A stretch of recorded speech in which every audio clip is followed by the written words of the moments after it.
recibiréis en el reino por Jesús. Y cuando miré a mi Salvador, dulces risas Él me dio. Hoy del maligno soy vencido, mirando a la cruz, oh Jesús murió. Oh, mirad, pues hallaréis. Nuevamente saludamos, hermanos y hermanas, a todos ustedes que están mirando este canal de televisión, este canal de YouTube o escuchando esta radio que transmite todos los días como es Radio Advenimiento. Usted la puede escuchar, esta radio, por el internet en nuestra página web www.iglesiaadvenimiento.org, como también puede ver allí nuestro canal de televisión. También puede sintonizar Radio Advenimiento en la aplicación TuneIn Radio. Allí usted puede buscar Radio Advenimiento, que ahí estamos. Y así, donde quiera usted se encuentre ahora, sea bienvenido, bienvenida nuevamente al estudio de la lección en este día miércoles 1 de noviembre. Me acompañan una vez más Gabriel Sánchez y el hermano Benjamín Álvarez, a quienes les doy la bienvenida. Hermano Benjamín. Gracias, pastor. Contentos una vez más por participar de este estudio. Igual, como siempre lo digo, es un privilegio y agradezco a Dios porque me da la oportunidad de hacerlo. Gabriel. Un gusto saludarlos, hermanos. Que Dios les bendiga a cada uno de ustedes. Qué alegría poder estar nuevamente acá junto con el pastor y el hermano Benjamín compartiendo esta lección. Así que vamos a seguir aprendiendo más sobre esas enseñanzas, exhortaciones también que el Señor nos da a través de su palabra. Como siempre, hermanos, les anunciamos que este día es de oración y testimonios en nuestra iglesia Advenimiento Central de Irving, Texas. A las 7:30 damos inicio a este servicio. Se transmite en vivo también por los canales de YouTube. Así que venga usted si puede, porque vive cerca al templo que está ubicado en el 210 East 6th Street, Irving, Texas 75060. Vamos a orar, ¿qué les parece para el estudio de hoy? Gabriel, por favor.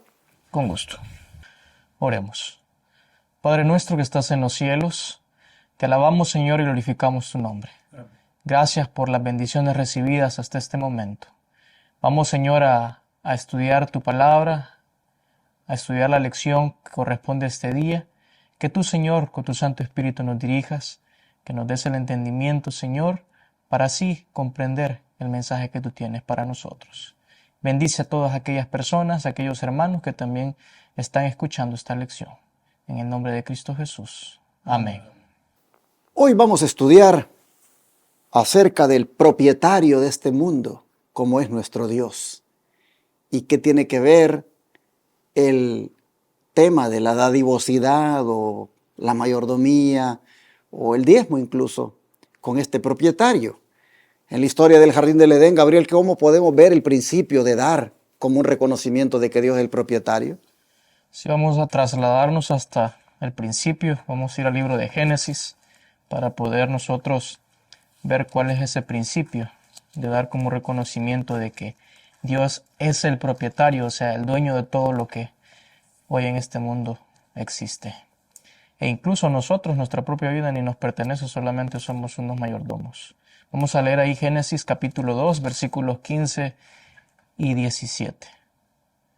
Dice así: Tomó pues Jehová Dios al hombre, y le puso en el huerto de Edén, para que lo labrara y lo guardase.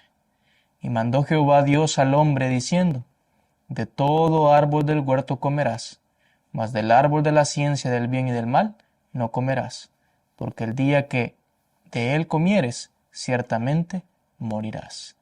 Al principio, en el versículo 15, vemos ahí que el Señor nos está dando la clave y nos está dando a entender que Él es un propietario y que nosotros, bueno, en ese caso, en ese tiempo, Adán iba a ser el mayordomo de esa tierra, porque dice que la iba a labrar y la iba a guardar.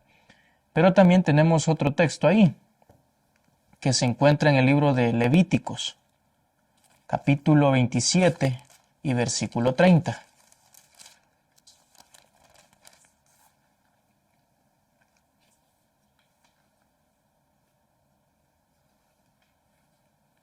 Y aquí vamos a ver en este libro de Levíticos, todavía un poco más explicado acerca de que Dios es el propietario.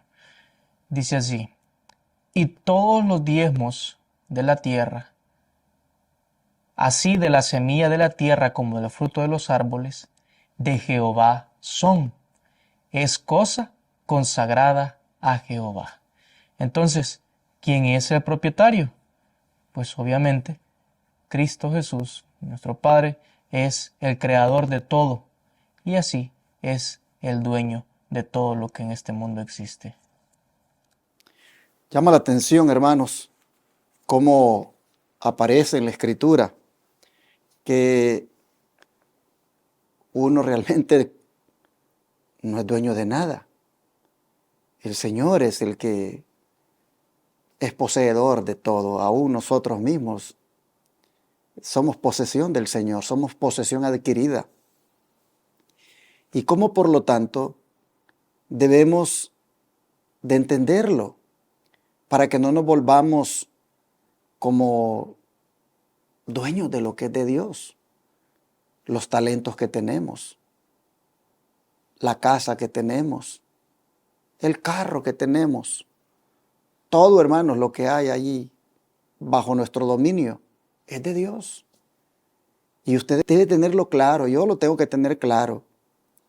Y una forma de reconocerle a Él, sin duda, es el diezmo, porque aquí en Levítico lo dice claramente, que hasta el diezmo de la tierra es del Señor. ¿De dónde profecía? ¿Cómo se une a esto, hermano Benjamín? Sí, el espíritu de profecía también tiene algo, y hay un texto bien interesante en el libro Testimonios para la Iglesia, el tomo 6, la página 385, y dice de la siguiente manera: el Señor dispuso que todo árbol del Edén fuera agradable para los ojos y bueno como alimento, e invitó a Adán y Eva a disfrutar libremente de sus bondades, pero hizo una excepción: no debían comer del árbol del conocimiento del bien y del mal. Dios se reservó ese árbol como recuerdo constante de que era el dueño de todo. Así les dio la oportunidad de demostrar su fe y confianza, obedeciendo perfectamente sus requerimientos. Vemos cómo Dios es tan justo que cuando puso a Adán y a Eva les dio todos los árboles que podían comer. Y dice, y todo estaba recién salido de las manos del Creador, así que imagino que todos los frutos eran bellísimos a la vista y eran buenísimos para el alimento. Pero nada más les puso una prueba de que había un árbol que no tenían que tocarlo, porque ese se lo había reservado para él. ¿Por qué Dios no dijo, le voy a dar el 50% de los árboles y el 50% me lo guardo para mí? Y si aún así hubiera sido, él tenía derecho, porque él es el dueño de todo. Pero siempre él nos da la mayor parte y nos pide la menor parte. Y aún a veces de la menor parte que nos pide, le fallamos. Adán y Eva tenían todos los árboles a su disposición. Y en el único que Dios les dijo que no lo tocaran, ahí fue donde cayeron, porque se dieron a la tentación del enemigo. Así como nosotros ahora, Dios nos da las 9 partes para nosotros y nada más se reserva una parte para Él. Y aún así, en la pequeña parte que Él nos pide, ahí le fallamos. Y en ese sentido, ¿qué te parece, hermano Benjamín, si lees para nosotros Deuteronomio 18:1, versículo 2 también, y número 18, 20 al 24, para que veamos lo que tú dices, para quién fue apartado el diezmo y por qué? Deuteronomio 18:1.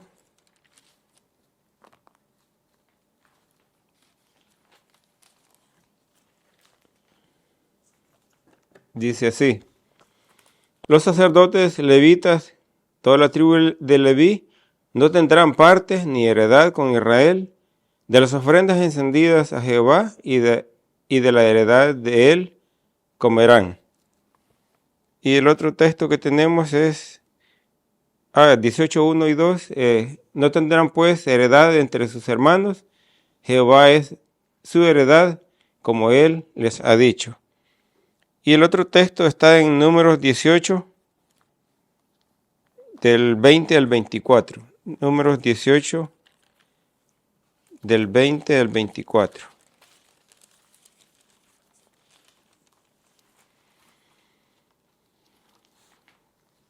Y Jehová dijo a Aarón: de la tierra de ellos no tendrás heredad, ni entre ellos tendrás parte.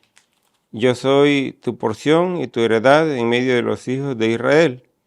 Y aquí yo he dado a los hijos de Leví todos los diezmos en Israel por heredad, por su ministerio, por cuanto ellos sirven en el ministerio del tabernáculo de la congregación, y no llegarán más los hijos de Israel al tabernáculo de la congregación, para que no lleven pecado por el cual mueran. Mas los levitas harán el servicio del tabernáculo de la congregación, y ellos llevarán su iniquidad. Será estatuto perpetuo por vuestras generaciones, y no poseerán heredad entre los hijos de Israel. Y el 24 dice: a los levitas he dado por heredad los diezmos de los hijos de Israel, que ofrecerán a Jehová en ofrenda, por lo cual les he dicho: entre los hijos de Israel no poseerán heredad. Ahí vemos cómo Dios hizo provisión para la tribu que no le dio heredad, no le dio tierras. Todas las otras tribus se recibieron tierra y los levitas no. Entonces, la forma como Dios hizo para que ellos se sustentaran era por medio de los diezmos, porque el trabajo de ellos era específicamente para el servicio del tabernáculo. Por eso es que ellos no tuvieron heredad, y los hijos de Israel tenían que mantenerlos a ellos aportando la 10ª de sus ingresos para que los levitas pudieran sostenerse. En el internet hay muchas cosas y hay tanto que hay gente que habla en cuanto a esto y se apoyan en estos versículos para decir: los pastores de ahora, si quieren recibir el diezmo, tendrían que ser como los levitas, que los levitas no tenían absolutamente nada. Y dicen: un pastor no tendría que tener casa, ni aún carro, no tendría que tener nada, pero vemos que son posiciones ya extremas para lo que lo hacen es para atacar este sistema del diezmo. Pero vemos cómo eso empezó desde el pueblo de Israel con los levitas, y el diezmo era específicamente para que la tribu de Leví fuera sustentada. Yo creo que la explicación que el hermano Benjamín ha dado está acertada. No voy a agregar más. Mejor voy de una vez a ir al don profético. Hay 3 citas acá. Voy a leer la primera, luego Gabriel que lea la segunda y que cierre el hermano Benjamín con la tercera. Dice: el diezmo pertenece al Señor, y los que estorban sus planes serán castigados con la pérdida de su tesoro celestial, a menos que se arrepientan. No siga siendo impedida la obra por haber sido distraído el diezmo en varios conductos diferentes de aquel al cual el Señor dijo que debía ir. Ha de hacerse provisión para estos otros ramos de trabajo, los cuales han de ser sostenidos, pero no por el diezmo. Dios no ha cambiado. El diezmo ha de ser usado todavía en el sostén del ministerio. El abrir nuevos campos requiere más ministros eficientes de los que tenemos ahora, y deben haber recursos en la tesorería. Obreros Evangélicos, página 239. Así, el don de profecía hace valer el diezmo para este tiempo como lo valía en los tiempos de Moisés, porque se extrae el principio de sostenimiento de la obra y, por supuesto, de los obreros que están a cargo de la misma. Interesante cómo dice que hay más campos que deberían abrirse para que el mensaje llegue, y sin embargo no se abren dichos campos porque no hay personas que se pueda contratar para que se dediquen a tiempo completo a esa obra. Es decir, no hay ministros que pudiera de los recursos de la tesorería pagarles un salario para que no estén en otra cosa más que en eso, de la predicación del evangelio y así pudieran abrirse esos campos. Básicamente, hermanos, lo que nos está haciendo ver el don profético es de que seamos fieles y contribuyamos con esa fidelidad al avance de la obra, al sostener a aquellos que se dedican completamente a ella y que pudieran haber más campos abiertos si hubieran recursos. Ojalá que no seamos nosotros culpables delante de Dios de que la obra no avance, porque estamos reteniendo lo que es del Señor. Así que sabiendo que a Él le pertenece, no estorbemos los planes, hermanos, para no ver lamentablemente las consecuencias de ello, que será negativa. Mejor, hermanos, participemos de la causa. ¿Qué más sigue diciendo Gabriel? Dios pone sus tesoros en las manos de los hombres, pero requiere que una 10ª parte sea puesta fielmente a un lado para su obra. Requiere que esta porción sea entregada a su tesorería. Ha de serle devuelta como propiedad suya. Es sagrada y debe emplearse para fines sagrados, para el sostén de los que han de proclamar el mensaje de salvación en todas partes del mundo. Se reserva esta porción a fin de que siempre afluyan recursos a su tesorería y se pueda comunicar la luz de la verdad a los que están cerca y a los que están lejos. Obedeciendo fielmente este requerimiento, reconocemos que todo lo que tenemos pertenece a Dios. Testimonios para la Iglesia, tomo 6, página 385 y 386. Esto es algo que, hermanos, que nosotros lo sabemos muy bien. Y es lo que pide el Señor que le devolvamos nosotros. Lo que le corresponde, que dice que es la 10ª parte. Imagínense que dice que solo es la 10ª parte. Y a veces ni siquiera queremos dar esa 10ª parte. Cuando le devolvemos al Señor, como decía ahí, todo eso es sagrado. Y cuando todos los diezmos y las ofrendas se usan con un buen propósito, el Señor bendice y multiplica para que su obra siga creciendo. ¿Cómo cierra el don profético, Benjamín? Cierra con el libro Testimonios para la Iglesia, el tomo 9, en la página 200, y dice: se me ha dado un mensaje muy claro y definido para nuestro pueblo. Se me ha pedido que les diga que están cometiendo un error al aplicar el diezmo a diversos objetivos que, aunque son buenos en sí mismos, no son los objetivos a los cuales el Señor ha dicho que debe dedicarse el diezmo. Quienes dedican el diezmo a esos fines se están apartando de las disposiciones de Dios. El Señor juzgará esas cosas. Yo conozco amigos y personas que no van a la iglesia, pero que tienen el conocimiento de que el diezmo hay que apartarlo. Y ya alguien me ha dicho: yo no doy mi diezmo porque no sé en qué lo van a ocupar, y a veces por la mala conducta de ciertos pastores, pues todos salen afectados. Entonces yo no doy el diezmo en ninguna iglesia. Lo que hago es, dicen, cuando veo alguna mujer pobre, algún indigente, ahí le doy mi diezmo, y ahí le pago yo el diezmo al Señor. Entonces, en este tópico que acabamos de leer, vemos de que Dios es específico en cuanto al diezmo. El diezmo es para sostener a los obreros que trabajan en la obra. Incluso el diezmo no es ni para pagar rentas de templos o gimnasios o hacer otras cosas. Eso es de la ofrenda. El diezmo es específico. Y termina la hermana Elena diciendo: el Señor juzgará esas cosas. Cuando alguien está usando el diezmo no para lo que es destinado, se está metiendo, está distorsionando lo que en realidad Dios específicamente ha dejado, que el diezmo debe ser única y exclusivamente para la predicación del Evangelio y para los que trabajan en ella. Así, hermanos, lo dispuso el propietario de todo. Y si usted tiene problemas con esto, pues tiene problemas con el propietario, porque el propietario de todo es el que ha dispuesto estas cosas, que así se hagan.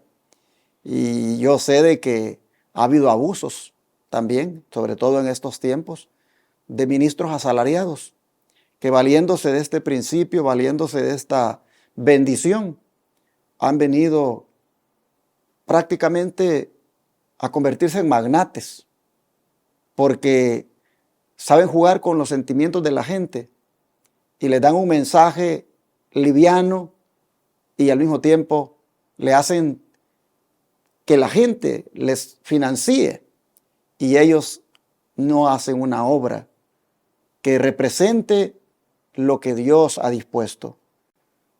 Ha habido y lo hay ministros que se han aprovechado de esta bendición y allí desfilan con sus aviones que tienen de lujo y desfilan también con carros de lujo y otras cosas que lo hacen con el diezmo superávit que reciben.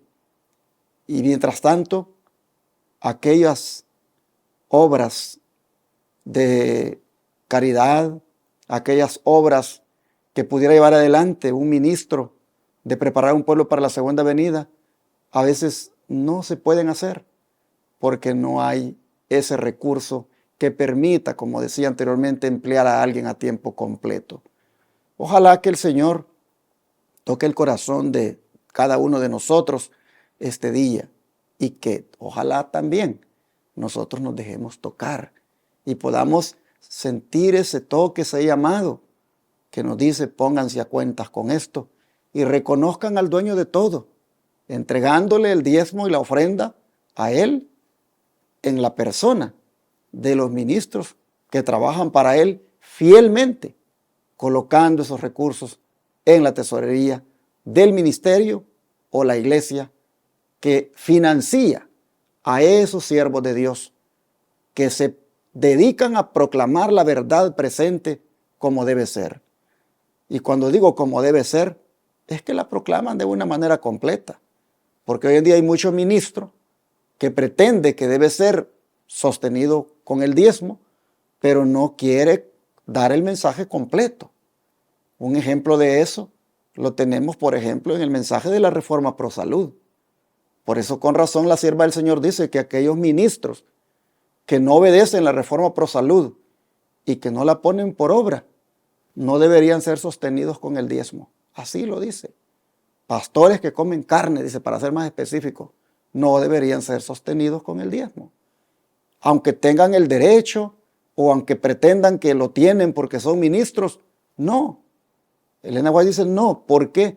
Porque no están acorde con el mensaje completo y por lo tanto no lo viven y no lo predican.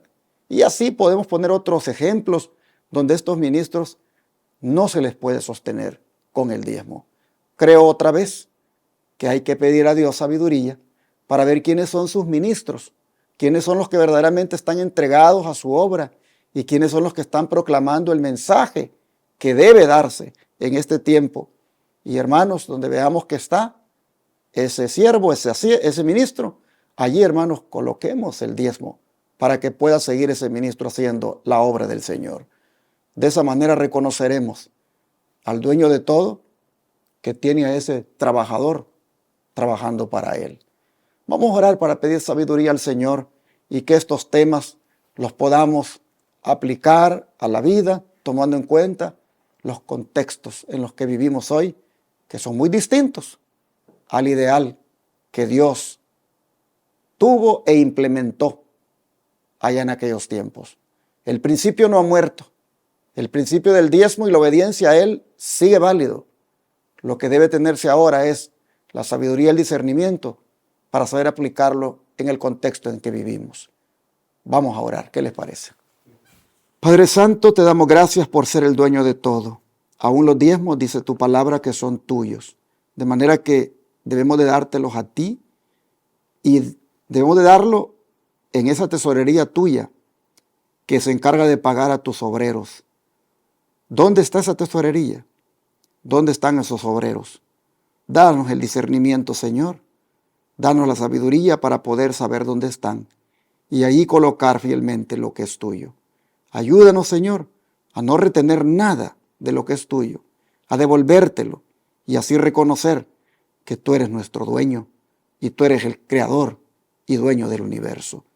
Pedimos esto, que seamos consecuentes con la enseñanza de hoy en la práctica, en el nombre de Jesús. Amén. Amén.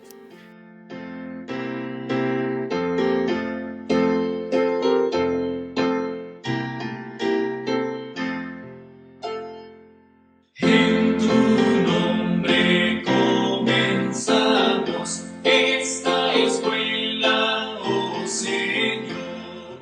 Con fervor te suplicamos, seas nuestro director. Cada